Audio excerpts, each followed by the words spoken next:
अक्सर व्यापार को बढ़ावा देने के लिए आईआईए द्वारा लगातार कार्यक्रमों का आयोजन किया जाता है। इंडियन इंडस्ट्रीज एसोसिएशन द्वारा आज भी प्लाजा होटल में एक कार्यक्रम का आयोजन किया गया है। अध्यक्ष महोदय हमारे साथ मौजूद हैं। सबसे पहले जानकारी लेते हैं, आज किस तरह का अध्यक्ष महोदय कार्यक्रम? हाँ, मैं पवन कुमार गोयल चेयरमैन हूँ इंडियन इंडस्ट्री एसोसिएशन का।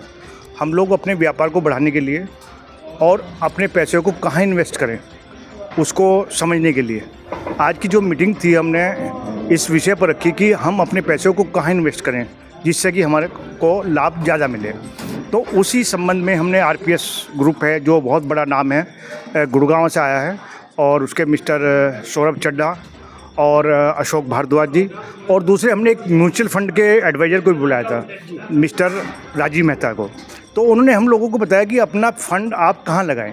तो इन लोगों ने हमें समझाया कि भाई हम लोग गोवा में एक नया गोवा बन रहा है, उसमें हम लोग अपनी एक वो लेकर आ रहे हैं पूरा टाउनशिप एक तरह से, तो आप पैसा वहाँ लगाएं। तो वो इस बारे में आज की मीटिंग जो अपने पैसों को कहाँ इन्वेस्ट करें तो इसके ऊपर हमने रखी थी। लगातार एमएसएमई को लेकर भी आप लोग कार्यक्रम आयोजित करते रहते हैं। उद्योग आधार की बात करें, 3 तरह के, स्मॉल और मीडियम और लार्ज, उनके लिए भी कोई मैसेज देना चाहिए? हाँ, मेरा कहना है कि एमएसएमई के लिए हम लोग अभी पूरी हमारी आईआईए, क्योंकि मैं बताना चाहूँगा कि हमारी जो आईआईए है ये लखनऊ बेस पर है। हमारे ऊपर हमारे राष्ट्रीय अध्यक्ष श्री नीरज सिंघल जी हैं, और पूरे यूपी में हमारे सब जिलों में चैप्टर चेयरमैन हैं। लगभग हमारे 13,000-14,000 मेंबर हैं इसमें पूरे एमएसएमई। तो हम लोग अभी 19 तारीख को, 19 मार्च को, 20 मार्च को, 21 मार्च को 3 दिन हमारा एक भारत मंडपम जो प्रगति मैदान पे बहुत बड़ा एक्सपो लग रहा है। माननीय कपिल देव जी ने भी 19 तारीख के लिए हम लोगों को वहाँ पर अध्यक्षता करने के लिए मुख्य अतिथि के रूप में आने की सहमति प्रदान की है। तो लगातार हम लोग एमएसएमई के लिए कार्य कर रहे हैं। और रही बात उद्योग आधार की, जैसा आपने कहा, उद्योग आधार हम सभी इंडस्ट्री वालों ने लगभग जोड़ लिया है। हमारे साथ मौजूद हैं आरपीएस ग्रुप से भी बातचीत करते हैं। जैसे जी पवन जी ने बताया, आज के प्रोग्राम में पैसा कहाँ इन्वेस्ट करें, आपने उन बिंदुओं पे टॉपिक्स पे बात की, थोड़ा प्रकाश दें। Thank you so much team विविध विचार। मेरा नाम है सौरभ चड्ढा, और मैं आरपीएस ग्रुप में वाइस प्रेसिडेंट सेल्स काम करता हूं और एक मेंबर हूं उस ग्रुप का। Thank you so much to IIA group Muzaffarnagar chapter, जिन्होंने हमें मौका दिया इनके शहर में आकर के एक खूबसूरत माहौल के अंदर इतना बड़ा एक आयोजन संपन्न करवाने का। और गोयल साहब का बहुत बहुत धन्यवाद, जिन्होंने हमें पूरा सहयोग दिया फ्रॉम डे 1, पहले दिन से हमारे साथ जुड़े थे। और कहीं ना कहीं हमारा यहाँ पे इस ग्रुप के साथ यहाँ पर आने का मकसद ये था कि आरपीएस ग्रुप जो है 20 साल पुराना जो है ग्रुप है, आरपीएस रुद्रम ग्रुप, जो फरीदाबाद से शुरू हुआ था, और पिछले साल हमारी कंपनी को 2 दशक पूरे हुए हैं। और फरीदाबाद से शुरू हुए हैं, उसके बाद हम पलवल एंटर हुए। पलवल के साथ अब हम एनसीआर में कई लोकेशंस पे काम कर रहे हैं, वेकेशन होम बना रहे हैं, फार्म हाउस, विलास कॉन्सेप्ट्स, और हाई राइज भी लेकर के आ रहे हैं टाउनशिप्स के अंदर। प्लस साथ साथ जो 20 साल का तजुर्बा रहा, ग्रेट सक्सेस रही 2 दशक की, 21वें साल में अब हम पैरेलली नए शहरों में एंटर हो रहे हैं इंडिया के, भारत के, जिसके अंदर एक न्यू गोवा बन के आ रहा है, गोवा की सराउंडिंग में। वहाँ पे हम अपना पहला प्रोजेक्ट लेके आए हैं 100 एकड़ का, जिसका नाम है दी एलिमेंट्स। तो ये प्रोजेक्ट जो था, आज का इवेंट हमारा इस प्रोजेक्ट के ऊपर बेस्ड था पूरा, क्योंकि हर व्यक्ति, चाहे वो किसी भी शहर का हो भारत में, वो सब लोग कहीं ना कहीं इंटरेस्टेड होते हैं गोवा में जाने के लिए। काफ़ी लोग घूम के आ चुके हैं, काफ़ी लोग जाना चाहते हैं, और जो घूम के भी आए हैं वो हर साल एटलीस्ट साल में एक बार, कभी कभी अपने दोस्तों के साथ या रिश्तेदारों के साथ गोवा में समय बिताना पसंद करते हैं, क्योंकि गोवा एक वाइब है और उसी चीज़ का सबसे अच्छा रेंटल वैल्यू भी है। तो इस बार आरपीएस रुद्रम ग्रुप ने सोचा कि क्यों ना हम अपने जो हमारे कंज्यूमर हैं, हमारे गेस्ट हैं, हमारे कस्टमर्स हैं, उनके लिए एक ऐसी लोकेशन में इन्वेस्टमेंट लेकर के आएँ जो आपका वेकेशन होम तो बने ही बने, लेकिन greatest source of rental income बन के आए। सो गोवा अपने आप में वो जो है ज़बरदस्त रेंटल इनकम लेकर के आता है। 12% से 20% तक की क्षमता है उस शहर के अंदर।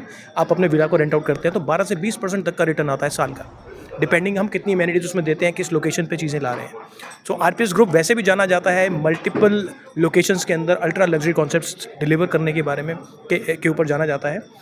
तो सिर्फ यही मकसद था कि मुजफ्फरनगर बेल्ट जो है, स्पेशली आईआईए के सौजन्य से हमारे सभी जो आईआईए के जो कम्युनिटी है, उनको भी एक बारी प्रोजेक्ट के बारे में हम बता पाएँ, उन तक पहुंच पाएँ।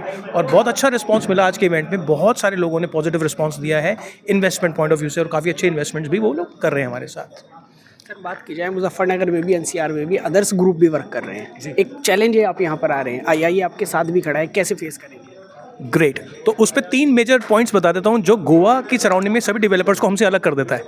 सबसे पहली चीज़ है हाईएस्ट FAR। सो FAR होता है फ्लोर एरिया रेशो। हर एक शहर में एक परमिसिबल हाइट देती है सरकार कि आप अपने इस प्लॉट पे कितनी हाइट तक चीज़ें बना सकते हैं। गोवा के अंदर जो सी सराउंडिंग है उसमें 0.3, 0.5, 0.6 मैक्सिमम 1 का FAR आता है। हमारे वो लैंड पार्सल्स हैं जहाँ पे FAR 2 है, डबल FAR। तो आप डबल हाइट के विलाज वहाँ पे एक्सपेक्ट कर सकते हैं, डबल हाइट के विला वहाँ पे बनवा सकते हैं हमारे पार्सल में।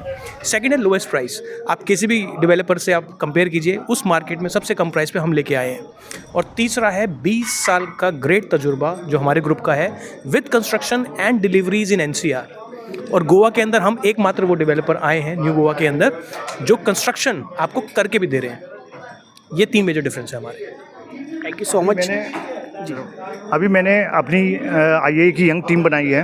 उसमें मैंने मिस्टर अमन गुप्ता को उसमें यंग टीम का कोऑर्डिनेटर बनाया और मिस्टर राहुल मित्तल को मैंने उसमें जॉइंट कोऑर्डिनेटर बनाया। तो हम लोगों के साथ मिलकर हमारे बच्चे जो हमारे साथ आ रहे हैं, अब हमने बच्चों को साथ लेकर हमने यंग टीम का भी गठन किया है इस साल। युवाओं का जोश है, जो कि मोदी जी भी कहते हैं युवाओं को साथ लेके चलेंगे, क्या कहना चाहिए? IAI का एक हिस्सा बन चुके हैं। बिल्कुल सर, IAI ने हमें बहुत प्रमोट करता है। हमेशा हमारा जो यूथ विंग है, मैं यूथ विंग का कन्वीनर होने के नाते मैं बोल सकता हूँ कि हमेशा हमें हर मंच पे IAI आगे प्रमोट करता है। और ये बहुत बड़ा नेटवर्किंग अपॉर्चुनिटी भी है हमारे लिए, क्योंकि जब हम लोग यहाँ पे आते हैं तो हम बड़े बड़े इंडस्ट्रीज से मिलते हैं, सब लोगों से हमारे रिलेशंस बनते हैं, सब लोगों से जान पहचान बनती है। और जो एक्सपीरियंस हमारे पुराने IAI के जुड़े लोगों के पास है, या हमारे अंकल बराबर में खड़े हैं, चेयरमैन अंकल, इनके पास है, इन सब से हमें बहुत कुछ सीखने को मिलता है। जहाँ पे भी हम गलती करते हैं वहाँ पे हमेशा सुधार के लिए नेक्स्ट टाइम के लिए हमें सिखाया जाता है कि आपको ऐसे करना है। और मुझे लगता है कि बिल्कुल हमें ऐसे नरिश करते हैं जैसे एक नर्सरी के अंदर छोटे से पौधे को नरिश किया जाता है। इस तरीके से हमें नरिशमेंट IAI के अंदर में देखने को मिलता है। और सारी यंग विंग हमारी बहुत तेज़ी से ग्रोथ कर रही है। मैं देखता हूँ जो हमारे यंग विंग के मेंबर्स हैं, सभी मेंबर्स बहुत खुश हैं और हमेशा ये देखते हैं कि हमेशा जो हमारे पुराने लोग हैं वो हमेशा हमें प्रमोट करता है, जबकि नॉर्मली संस्थाओं में ऐसा देखने को नहीं मिलता है। तो ये चीज़ है sir. Thank you so much. जैसा कि बताया IAI की एक युवा विंग भी जुड़ चुकी है। उन्होंने बताया बड़ों के आशीर्वाद से काफ़ी कार्य को आगे लेकर चलेंगे, हौसला अफजाई लगातार करते रहते हैं, उनका अनुभव मिलेगा और हमारी मेहनत आज के समय में IAI के साथ लग के इसे प्रोत्साहन करेंगे। और RPS ग्रुप ने भी बताया कि ग्रुपों के चैलेंज को भी एक्सेप्ट किया और बताया कि किस तरीके से ये मुजफ्फरनगर में बेल्ट स्टार्ट करेंगे और क्या क्या वर्क रहेगा। जनपद मुजफ्फरनगर से विविध विचार डिजिटल के लिए मैं आपके साथ मोहम्मद सुहेल।